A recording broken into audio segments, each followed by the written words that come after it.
Goeienaand en baie welkom by die Vrydaghand aflewering in Afrikaanse nuus hier op SABC 2.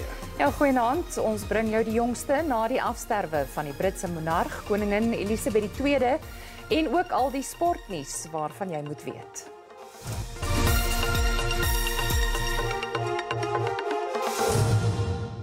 Die Hooggeregshof in Kaapstad het die openbare beskermer, advokaat Opposisie sy aansoek om haar skorsing tersyde te stel en ongrondwettig te verklaar toegestaan. 'n Volbankregter sê die president se besluit om haar te skors eenparig ongeldig verklaar en die beslissing is onmiddellik van krag. Die parlementêre verhoor na haar geskiktheid vir die pos het intussen vandag voortgeduur. 'n Voormalige waarnemende bedryfshoof in die openbare beskermer se kantoor, Opposisie, het onder meer getuig dat waarskuwingsbriewe deur Mqobane gebruik is om vrees by werknemers in te boesem, omdat hulle bang was om hulle werk te verloor. Volgens Opposisie moes amptenare baie lang ure werk, was gereeld tot laat in die nag of die volgende oggend besig en moes ook naweke werk. Sy sê die werksomgewing was ongesond en personeel het gereeld siekverlof begin neem. Die waarnemende openbare beskermer, Galeka, het beloof om binne 'n week te reageer op die eise van opposisiepartye wat 'n optog na haar kantoor gehou het. Hulle eis dat die verslag oor die ondersoek na die rooftog by president Cyril Ramaphosa se phala-verslag bekendgemaak word.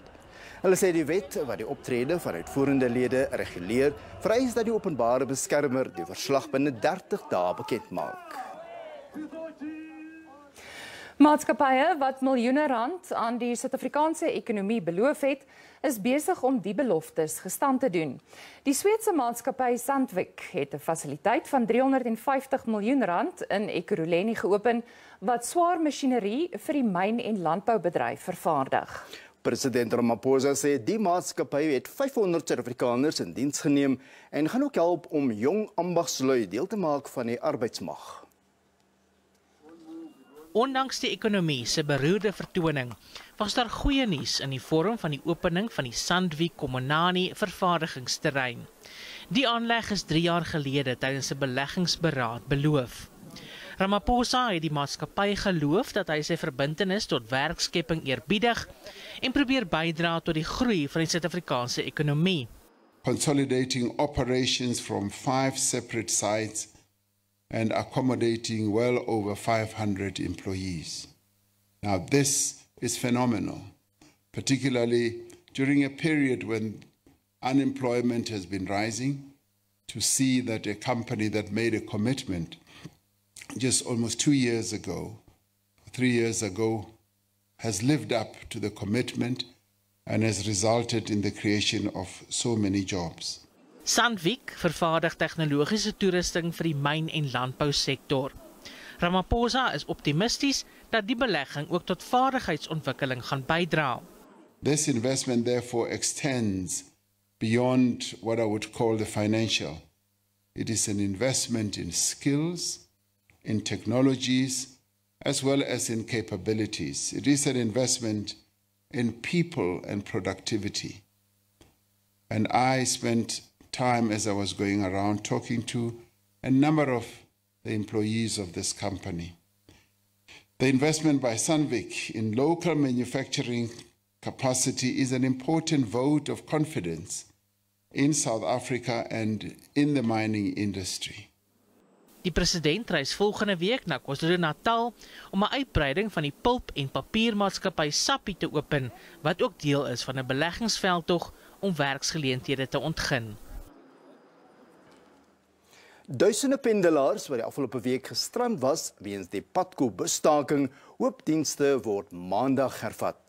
Die busmaatskappy was in marathonvergaderings gewikkeld ter voorbereiding vir die nuwe week. Dit volg na 'n hofinterdik stakende werkers verbied het om rondom die Putco sakeperseel te betoog. Putco het vandag 105 werkers wat aan 'n onbeskermde staking oor loonverhogings deelgeneem het, in die pad gesteek. Dit was 9 dae van onsekerheid vir duisende pendelaars wat van die busdienste gebruik maak. Reeds sukkelende pendelaars moes die hand dieper in 'n leesak steek vir alternatiewe vervoer na hulle werksplekke. Having Putco, it helps with, especially Putco, it's not expensive. So it helps with people who don't earn a lot of money and stuff. Ek loop hier straight from Dobsonville to Randburg. Met die bus ry ek reguit van Dobsonville na Randburg en terug. Met die taxi moet jy op en af klim. Eers stad toe, dit kos my meer as R100. Hulle moet die kwessie oplos. Putco is goedkoop, daarom kan ek meer kos koop en kinders se skoolgeld betaal. Ek het alreeds my maandkaartjie gekoop. Ons moet nou geldskieters nader om taxigeld te kry. Midde dreigemente van ontevrede werkers sê die busmaatskappy planne is in plek vir die hervatting van dienste. Putco het gewaarsku dat enige verdere ontwrigtings tot meer afdankings sal lei.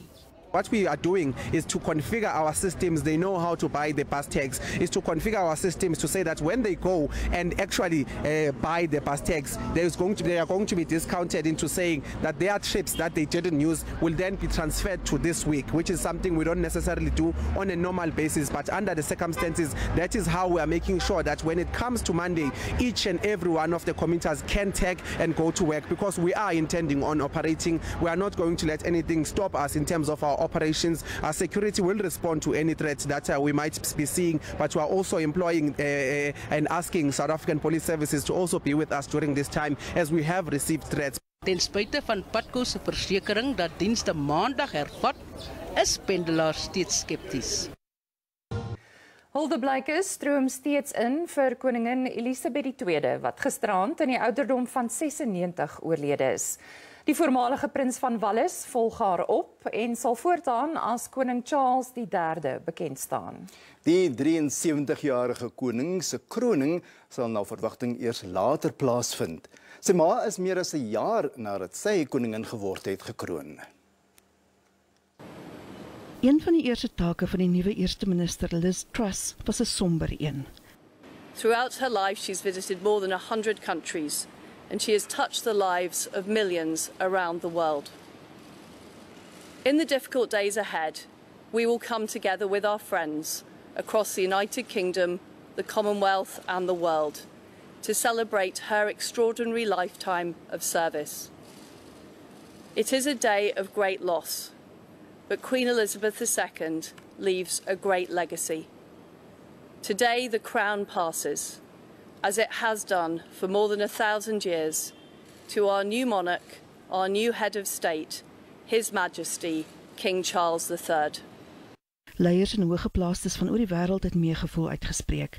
Leiers van onder meer Frankryk, die VSA, China, Indië, Duitsland, Kanada en talle Afrika-lande het hulde gebring aan Elizabeth.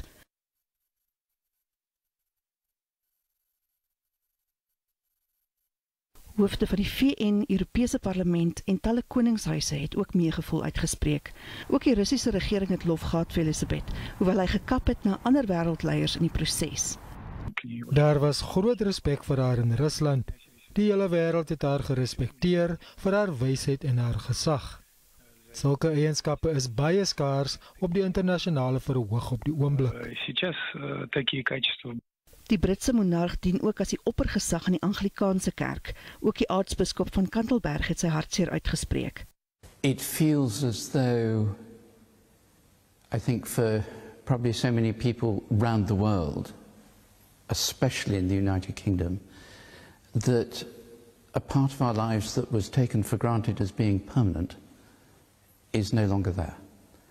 And in that sense, there is an enormous shift in the world around us, in how we see it and how we understand ourselves. Sommige ontleeders oorweeg ook wat die gevolge van die koningin se dood sal hê op instellings soos die Statebond. I think perhaps the Commonwealth has historically run its course. And what you're really seeing now is the ghost of an organisation. Die koningin gaan in staatsie lê in St. Giles Kathedraal in die Skotse hoofstad Edinburgh. Suid-Afrikaners het ook die afgestorwe Britse monarg se nalatenskap onthou.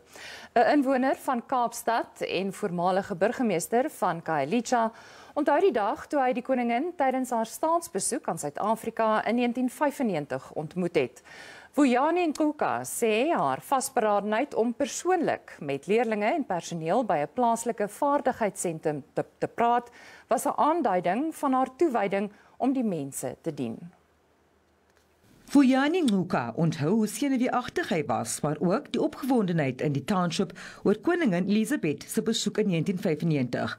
Hy sê haar spesifieke versoek om Geliefde te besoek het boekdele van haar nederigheid gespreek. Nkuka was die burgemeester van Geliefde voordat dit uiteindelik deel van die Kaapstad metro sou vorm. And all the helicopters were all over all of a sudden. We didn't know where they were. And while we were still on that, and then there was this big, the motorbikes and the whole entourage that was coming through. It was frightening. We were so overwhelmed about it. And but when she came, we didn't have that feeling of royalty.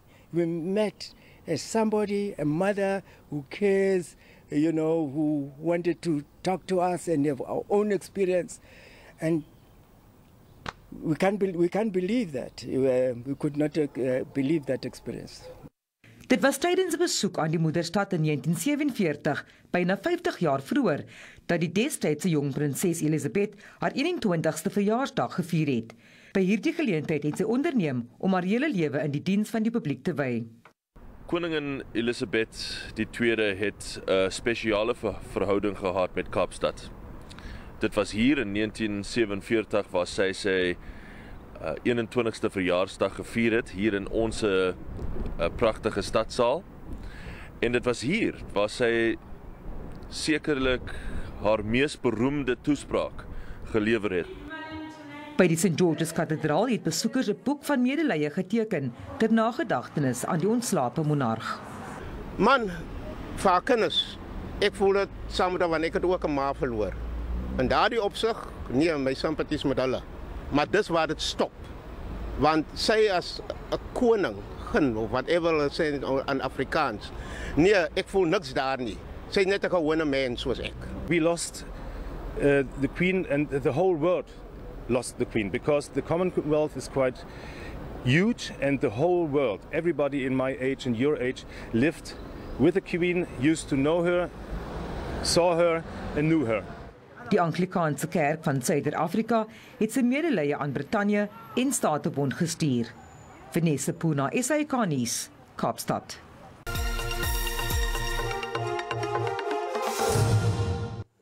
En nou vir 'n kort oorsig van die dag se markaanwysers.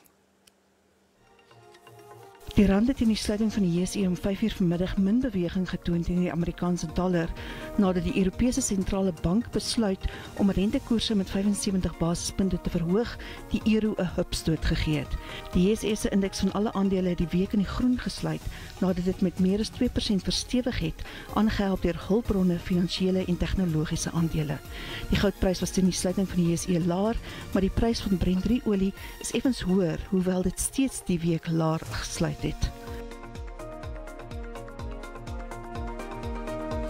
En ons het ongelukkig nie betyds die landbougewasse ontvang nie. Goeienaand en welkom. Kom ons kyk wat die weer vir ons inhou. Wat vandag aanbetref, bewolkte toestand in die ooste van die land met 'n 30% kans vir reën kan verwag word in KwaZulu-Natal. Anders is dit mooi weer. Wat môre aanbetref, daar's 'n brandwaarskuwing in die sentrale gedeelte van die land, veral in die Noord-Kaap, Noordwes, Vrystaat en gedeeltes van die Ooskaap. In die weste, in die ooste, asook in die suide is bewolkte toestande met oggendmiskolle wat kan verwag word in die weste. Wat die minimum en maksimum temperature 'n mooi dag in Gauteng. Johannesburg bereik 'n maksimum van 29, Vereniging 30, Carletonville 10, 28. Limpopo 'n warme dag in hierdie provinsie. Messina bereik 'n maksimum van 34, Mokopane 32, Bela 11, 12, 33. Mpumalanga 'n warm dag in hierdie provinsie. Die kookste tot 38 in Skukuza, standaard temperatuur maksimum van 29. KwaZulu-Natal gedeeltelik bewolkte dag wat verwag kan word in Richards Bay en in Durban. Pietermaritzburg 'n reënerige dag met 'n maksimum van 31. Kokstad bereik 'n maksimum van 30. In die Oos-Kaap gedeeltelik bewolkte dag, 'n reënerige dag in Oos-Kaap asook in Oos-London eerder, asook in Makanda. Graafrenet bereik 'n maksimum van 30. Dan oor in die Wes-Kaap gedeeltelik bewolkte dag aanvanklik. Beaufort Wes bereik 'n maksimum van 28, George 18, Kaapstad 17. Dan in die Noord-Kaap 'n mooi dag in hierdie provinsie, warm in Appington bereik 'n maksimum van 31, Kuruman 32, De Aar 28 terug in die binneland.